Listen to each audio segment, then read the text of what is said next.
Crack-a-lackin' Doomheads. Thanks for joining me, the Brain Smasher. I've decided to resurrect Doomtober, because you know what? It's October, at least where I'm from.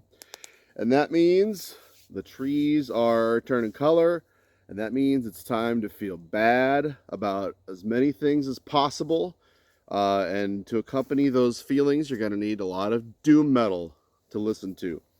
Now, I resurrected this series. I did this first back in 2020 when there was a lot of things to feel doomy about.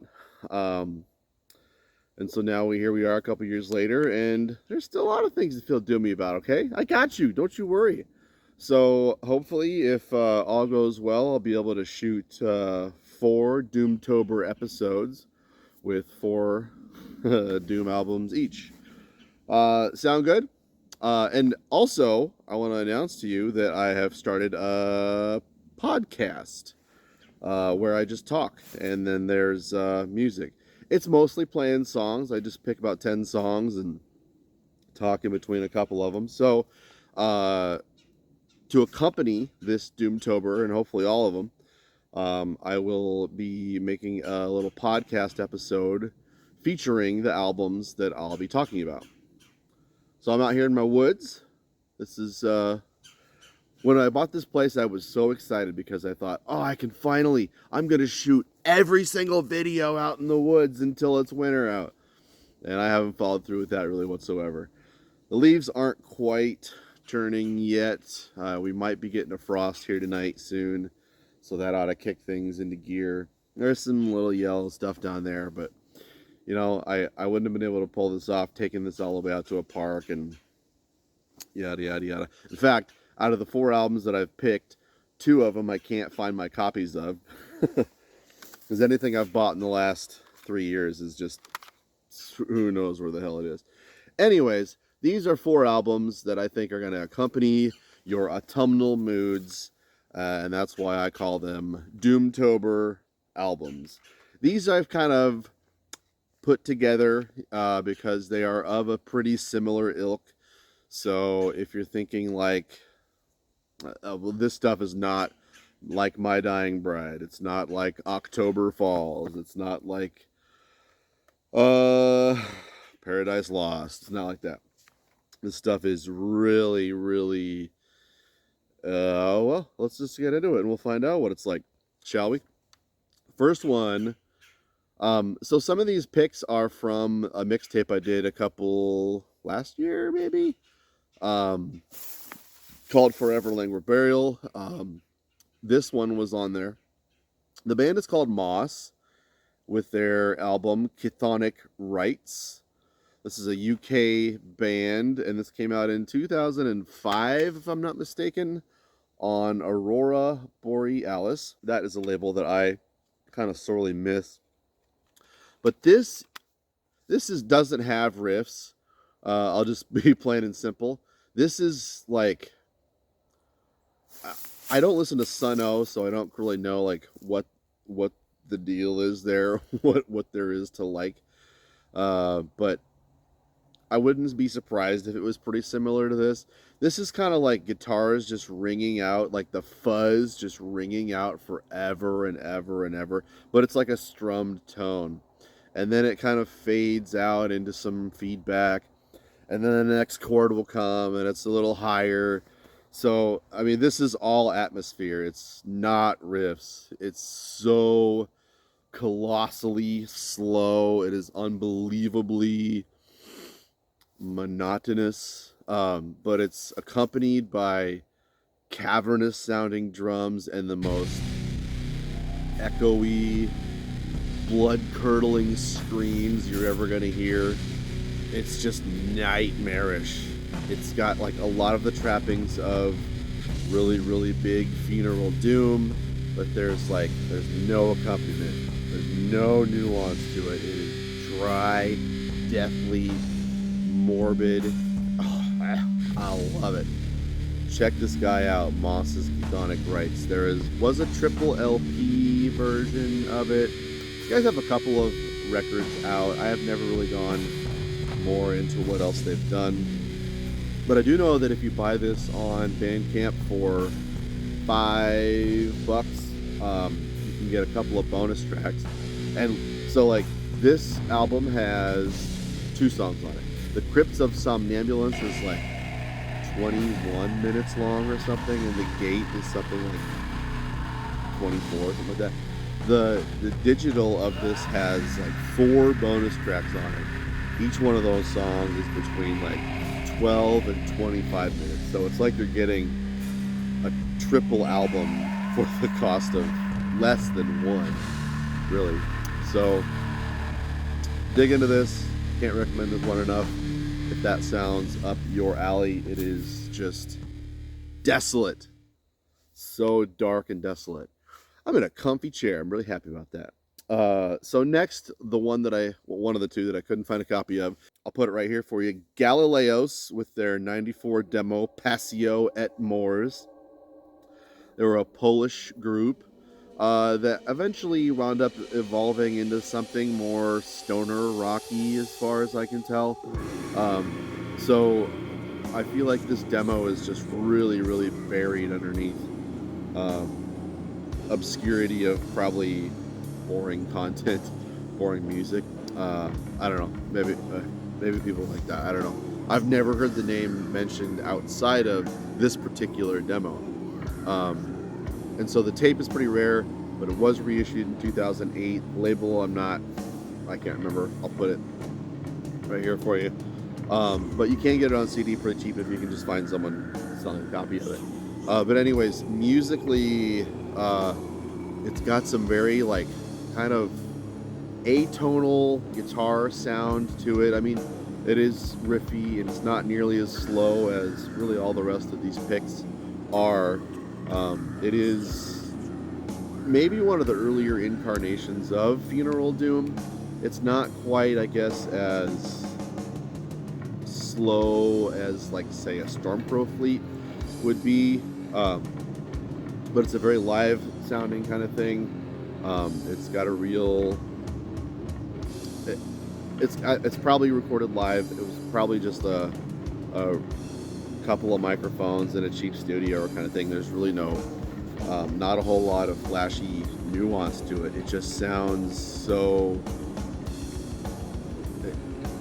It's like you close your eyes and you can picture it better than if you had your eyes open. It's just one of the darkest demos I've ever heard. It's slow as all get out, but you know, it's got enough momentum to have really some musicality to it. Vocals are just guttural, echoey. It sounds like I went to a Doom show at someone's house or something, and I went down these moldy old spiderweb cobbed steps, and the lights were off, and I just couldn't see anything, and you can just hear this cavernous, echoey, dark band playing. I think there's 4 or 5 songs on it, and they're like 6 to 8 minutes long or so. So it's not short, but it's also not super long. But yeah, the tonality of it is really kind of morbid sounding. And there's like an unintentionality to it all. It's like the crappiness of the recording is almost what makes it more morbid and kind of stench-ridden. I don't know if they really knew what they were going for. It almost sounds like a happy accident or something. But it's definitely a one-of-a-kind kind of thing. I found out about it lurking Worms stories, I want to say. Well, I take a lot of notes from a lot of Instagrammers, and I just jot down what I'm supposed to check out, and I wind up checking it out months later, and I can't remember at all where something came from. But it definitely sounds like something that could have influenced Worms Forever Laid. So another pick from my Forever Languor Burial playlist. I'll tell you what, I believe I'm still getting used to what's possible on the podcast thing, but I'll see if I can't put that Forever Languor Burial mix together on Spotify and make that available to you. If so, you'll find it down there. If not, you won't find out about this at all. But anyways, this band and I go very, very, very far back. Trying to remember where I'm not sure where I would have first found out about this band, but I do know that I introduced Tanner, my good buddy from Obsequiae, to this group before Obsequiae ever even existed. So, and I think Obsequiae has been around for about 15 years now. Anyways, this is Fungoid Stream, to get on a topic, with Galileos Fragments. This group has 4 full-length albums, I think. And this is the one I kind of always come back to, and I think most people, from what limited opinion I've heard about this group, I think this is kind of the one most people agree is the best. This came out on a Polish label, I want to say, called Furious Records. There it is. Anyway, so this is an interesting project. It's very digital kind of sounding. I believe all the guitars are entirely synthesized, like fake guitars. I was realizing, like, as I was thinking about how to describe this, I was realizing it's going to be really hard to convince any of you that this is as interesting as it actually is. It's got a very kind of clinical sound to it all. And like ordinarily, if you told me I was listening to like fake guitars on a Doom album, I would think like, why the hell would you do that? And why would I want to listen to that? But I swear, it's got a really, really nice Lovecraftian atmosphere to it all. There's breaks in it where it's more of like kind of some hallowed sort of choral synth passages that kind of break from the Doom, and then they get back into the drums, which the drums are also very clinical. Like it matches the synthetic kind of vibe the guitars have. The drums are kind of big and slow and murky, but it just kind of sounds almost like a Casio keyboard drum set. So let's see, when did this come out even? All this stuff that Fungoid Stream, hey there, put out is based on Lovecraft stuff. And I'll tell you what, there is not a lick of information about when this was recorded, released. I'm just going to throw this out there, maybe 2002, something like that. And I don't know if I said it, they're from Argentina. They're a 2-piece, and they have this side project that's kind of even less doomy than this and more like atmospheric, soundscapey kind of stuff. And that is called Quert, Qhwertt. But yeah, give this a listen. It's really, really unique, and it's really transportive. I think it's got a powerful element of just kind of lifting your imagination out of the thin air and blasting you into the void, into the Lovecraftian void. It's got a couple other albums. They're pretty good.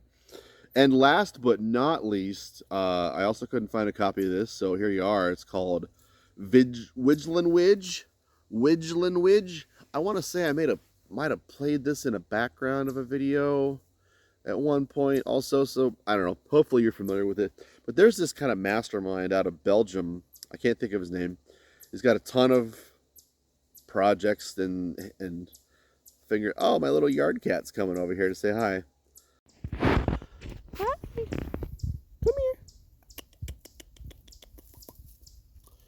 Oh yeah, rub your face on the sticks. And he's in the Ethereal and Until Death Overtakes Me. And he also has a part in this band, I think playing guitar. I don't know if I'll be able to get a cameo of her, but hi there. Thanks for coming to visit me. And so Wijlen Wij is very slow, of course. Maybe not quite as slow as Moss, Nothing is really as slow as Malls. The Wijlen Wij has this emphasis on harmony with a kind of an organ. So in that, I think it has quite a lot of similarities with Nort, which is one of the, I think, the best funeral doom acts out there today. But yeah, this stuff is great. There's a lot of like choral harmonization, like I said, and that just gives it this really, really stirring, powerful kind of quality to it all, outside of being some of the heaviest, doomiest stuff ever. Yeah. So yeah, Wijlen Wij. It's self-titled. They have a couple other albums which I'm not too familiar with. I've just always gotten stuck on this one. Would you shut up? You're ruining my video. Yeah.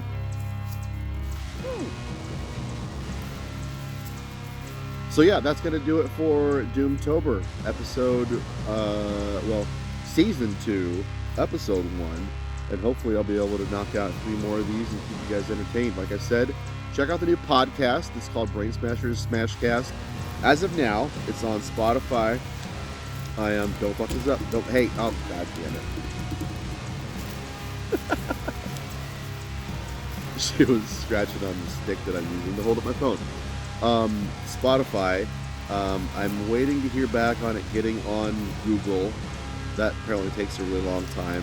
And then Apple, maybe. They're really being not helpful at all about that. So I don't know. I'm just kind of figuring my way out through this. And then also, if you don't want to use any service, you can just like stream it through my website. I'll put it down there so you can stream it down there as well.